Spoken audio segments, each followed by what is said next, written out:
भगवान को किसी ने देखा ही नहीं है, फोटो कैसे बन जाते हैं? भगवान को किसी ने देखा नहीं है पर फोटो कैसे बन जाते हैं? वाह क्या सवाल है बच्चे का, तालियां होनी चाहिए।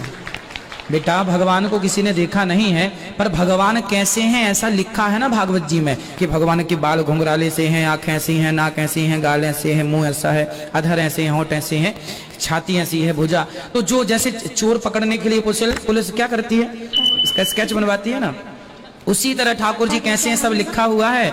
उसके बाद सब सुन के ठाकुर जी का वैसे हुलिया बनाया तो ऐसा बन किया गया। आपके हिंदू धार्मिक किताब में लिखा है कि मूर्ति पूजा गलत है, और मैं कई बार कह चुका हूं, फिर से दोहराता हूं।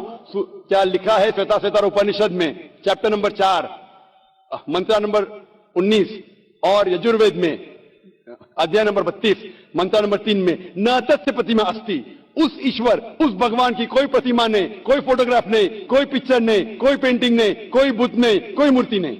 आपके मजहबी किताब में साफ तौर पर लिखा है मूर्ति पूजा गलत है, फिर भी हिंदू धर्म के अधिकारी पंडित, मैं जब कहता हूं आपकी मजहबी किताब में साफ लिखा है गलत है, क्यों करते आप मूर्ति पूजा, तो वो कहते हैं कि मूर्ति पूजा करते हैं, मानते हैं गलत है, लेकिन मूर्ति पूजा करते कंसंट्रेशन के लिए। जब हम हायर लेवल ऑफ कॉन्शियसनेस हो जाएंगे तो मूर्ति पूजा की जरूरत नहीं।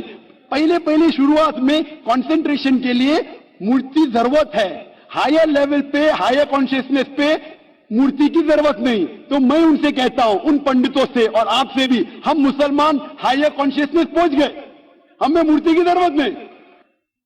तो इसीलिए इन पंडितों से जब मेरा बहस होता है, गुफ्तगू होती है, वो जवाब ही नहीं दे सकते। वो बोलते मानता हूं कि हमारी मजहबी किताब में गलत है, लेकिन फिर भी इनिशियली कंसंट्रेशन के लिए। तो मैं कहता हूं कि हम मुसलमान इनिशियली भी हमें जरूरत नहीं मूर्ति की ना बुत की।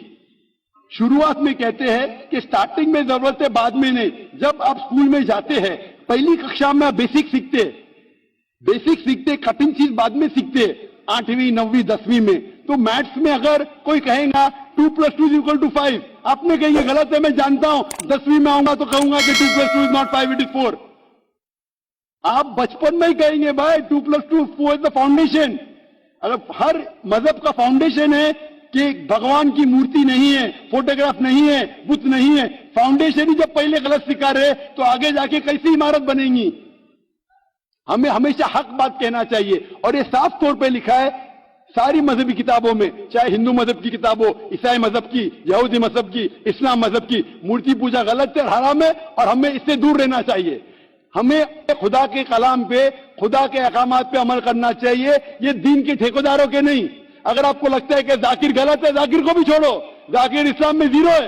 अगर जाकिर वो बात कर रहा है जो खुदा से मिलती है, जो आखिरी पैगंबर से मिलती है, इसीलिए मैं हवाला देता हूं, चैप्टर नंबर वर्स नंबर। इतने हवाले थोड़ी फेंक रहा हूं मैं, आप चेक करो और जाके तहकीक करो, संतुष्ट हो जाएगी तो अमल करो। तो मैंने इतने हवाले दिया हूं बहन, आप मानते हैं कि बुत परस्ती गलत है अभी? So honestly, I am not such a religion follower. I just believe that I have a God, and even today I haven't read many of the books of religion. I've just read Bhagavad Gita. And when Bhagavad Gita does it say that you have to do idol worship? Yes, sister, sir. I don't want you to be very religious. At least be a little religious. And the basics of religion is that idol worship is haram, idol worship is forbidden. I am asking you where, which chapter, which verse of Bhagavad Gita tells you that you have to do idol worship? Which verse? So I would like to say the reason I believe in idol worship. It is when I have a problem, a very big problem, all I do is I close my eyes, visualize and feel my Lord, that is Lord Krishna whom I worship, and it just makes me feel so much better. I get so much strength that I know I'm ready to face anything that comes. Oh, I will give you the reply. Sister, if you read Bhagavad Gita, chapter number 7, verse number 20, it says that those whose desire has been stolen, those whose desire has been stolen by material things, they do idol worship. Verse number 21 says that if you worship the false god, God will fulfill your wish, you will go to the kingdom of the false god. So Bhagavad Gita says that if you worship false god, he will fulfill your requirements, but you will go to the kingdom of the false god.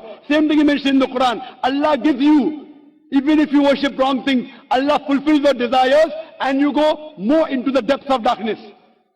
So this is, God is testing you, that do you really worship the true God or do you believe in wrong things? If you worship the wrong thing, Allah fulfills your desires and puts you more in the depths of darkness. You may think that if you ask an idol for wealth, you get wealth. Wealth will not take you to paradise. I get it. I would like to think about it. Thank you, sir. Go back home, think about it, read the translation of Bhagavad Gita, and I request you to even read the translation of the Quran. Yes, sir, I Inshallah, you read the translation of the Quran, and inshallah, I will ask the sisters to give an English translation. And if you are satisfied, it will show you the true direction of how a life should be led.